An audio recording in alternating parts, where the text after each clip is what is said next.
Ketegangan dagang antara Amerika Serikat dan Cina kembali memanas sejak awal 2025, ketika pemerintahan Presiden Donald Trump memberlakukan tarif tambahan atas berbagai produk impor dari Cina, termasuk teknologi dan produk energi terbarukan. Langkah ini diklaim sebagai bagian dari strategi untuk melindungi industri domestik dan mempersempit defisit perdagangan AS dengan Cina. Sebagai respons langsung, beberapa waktu lalu pemerintah Cina menerapkan tarif tambahan sebesar 15% untuk impor LNG atau liquid natural gas asal Amerika. Tak berhenti di situ, Beijing kemudian menaikkan tarif menjadi 49% hanya dalam waktu 2 minggu, menjadikan LNG Amerika tidak lagi kompetitif di pasar Cina. Kebijakan tarif ini berdampak cepat. Perusahaan energi Cina termasuk CNOOC dan ENN Natural Gas langsung menghentikan semua pengiriman LNG dari Amerika. Data pelacakan kapal menunjukkan bahwa pengiriman terakhir dari Amerika ke Cina tiba pada 6 Februari 2025. Sejak itu, tak ada lagi kapal LNG Amerika yang bersandar di pelabuhan Cina. Tak tinggal diam, Cina dengan cepat melakukan diversifikasi sumber energi. Perusahaan-perusahaan energi besar di negara itu mulai menandatangani kontrak jangka panjang dengan pemasok dari Timur Tengah dan Rusia. Salah satunya CNOOC menaikkan kontrak 5 tahun dengan Abu Dhabi National Oil Company untuk pengiriman 500.000 ton LNG per tahun. Langkah Cina ini mengguncang pasar LNG global. Amerika, sebagai salah satu eksportir LNG terbesar dunia, kini kehilangan salah satu pasar terbesarnya. Akibatnya, pasokan LNG dari Amerika mulai diarahkan ke Eropa dan Asia Tenggara, yang menyebabkan perubahan arus perdagangan energi secara besar-besaran. Dengan turunnya permintaan dari Cina dan kelebihan pasokan di pasar, harga LNG global mengalami penurunan. Di Eropa, harga gas turun hampir 12% hanya dalam 2 minggu setelah keputusan Cina memberikan angin segar bagi konsumen, namun tekanan berat bagi produsen LNG Amerika. Keputusan ini menunjukkan tekad Cina untuk mengurangi ketergantungan pada pasokan energi dari Amerika. Selain Timur Tengah, Cina juga memperkuat kerjasama dengan Rusia melalui proyek LNG di Siberia dan memperluas penggunaan energi terbarukan domestik sebagai strategi jangka panjang. Di dalam negeri, industri LNG Amerika terkena pukulan telak. Beberapa perusahaan seperti Cheniere Energy dan Tellurian Inc. melaporkan potensi pemotongan produksi dan pembatalan kontrak ekspansi. Investor mulai khawatir dengan ketidakpastian geopolitik yang mengganggu prospek pertumbuhan industri ini. Langkah Cina ini membuat Presiden Trump gusar. Sumber internal Gedung Putih menyebutkan bahwa Trump sempat marah besar dalam rapat Dewan Keamanan Nasional, menyebut tindakan Cina sebagai pengecut ekonomi dan menyuruh timnya segera menyusun balasan yang lebih keras, termasuk kemungkinan embargo teknologi. Meskipun bertindak tegas, Cina tetap menunjukkan sikap diplomatik. Dalam konferensi pers resmi, juru bicara Kementerian Luar Negeri Cina, Guo Jiakun, menyatakan bahwa perang dagang hanya akan merugikan kedua belah pihak dan menegaskan bahwa solusi damai melalui dialog tetap menjadi opsi utama bagi Beijing. Beberapa negara Eropa dan organisasi internasional seperti IEA dan WTO mulai menyerukan deeskalasi.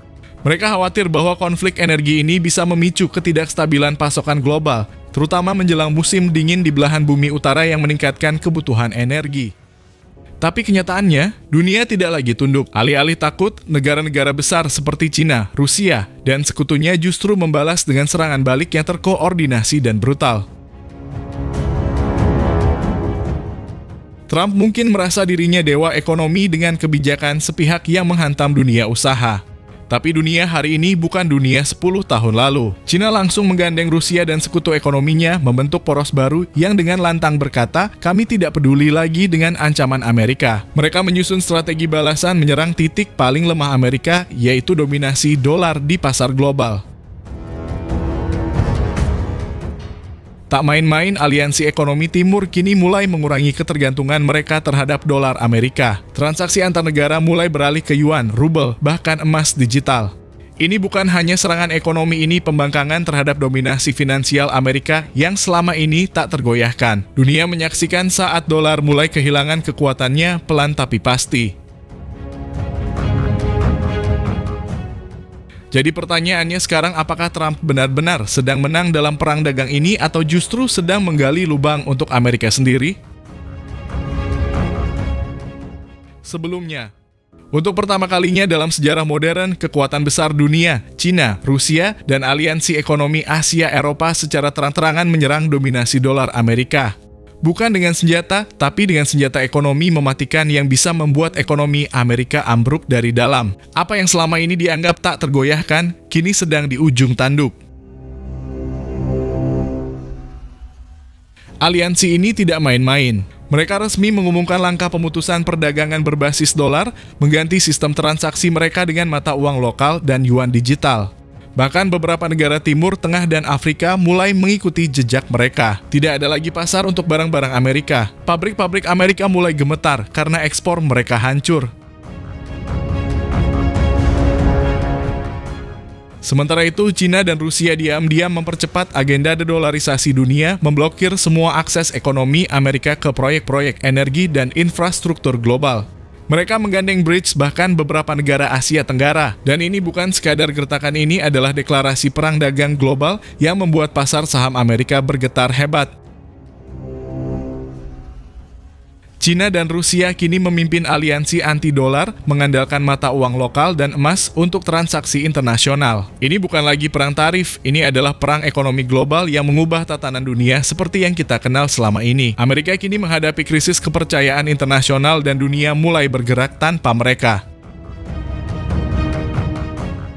Perang dagang terbaru antara Amerika Serikat dan China tidak lagi sekadar soal tarif impor, ini sudah berubah menjadi pukulan telak terhadap dominasi ekonomi global AS. Keputusan Presiden Trump untuk menaikkan tarif hingga 104% justru menjadi bumerang besar yang mengguncang kepercayaan pasar dunia terhadap produk Amerika. Sejak pengumuman tarif super tinggi itu, berbagai negara mulai merespons dengan keras. China langsung membalas dengan memberlakukan tarif tambahan 15% pada produk-produk utama Amerika, termasuk batu bara dan gas alam cair. Tapi yang lebih mengejutkan, respon China tidak berhenti di sana. Alih-alih melemah, China justru menguat. Dalam beberapa minggu terakhir, Beijing mempercepat pembentukan aliansi strategis dengan Rusia, negara-negara Asia Tenggara, hingga mempererat kerjasama dalam blok BRICS. Blok Timur mulai menyatu dan target mereka jelas kurangi ketergantungan pada dolar.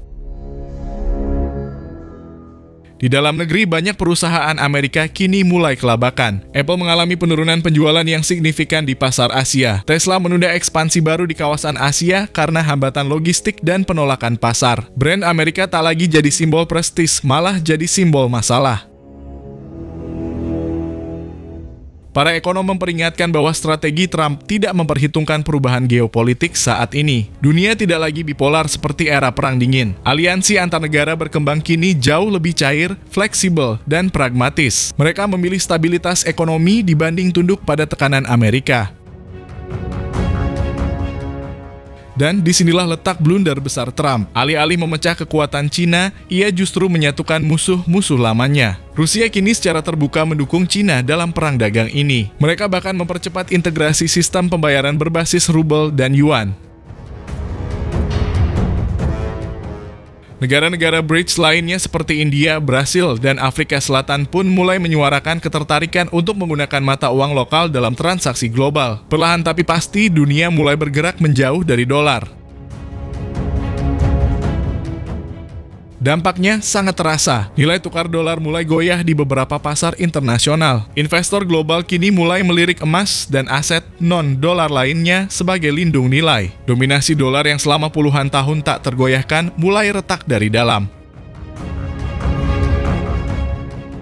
China sendiri makin percaya diri. Mereka memperluas penggunaan yuan dalam perdagangan internasional, khususnya dengan negara-negara penghasil energi dan pangan. Bahkan Arab Saudi disebut-sebut mulai mempertimbangkan ekspor minyak dalam yuan.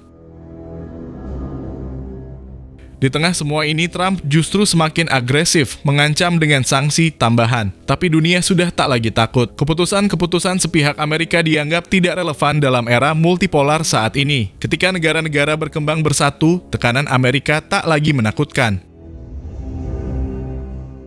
Dunia sedang berubah, dan perubahan ini tidak menguntungkan Amerika Serikat. Perang dagang yang seharusnya melemahkan Cina justru jadi bahan bakar penyatuan blok-blok anti-dolar. Trump salah strategi dan Amerika mulai membayar harga dari arogansi kebijakan unilateralnya. Pertanyaannya sekarang, apakah ini awal dari akhir dominasi dolar Amerika?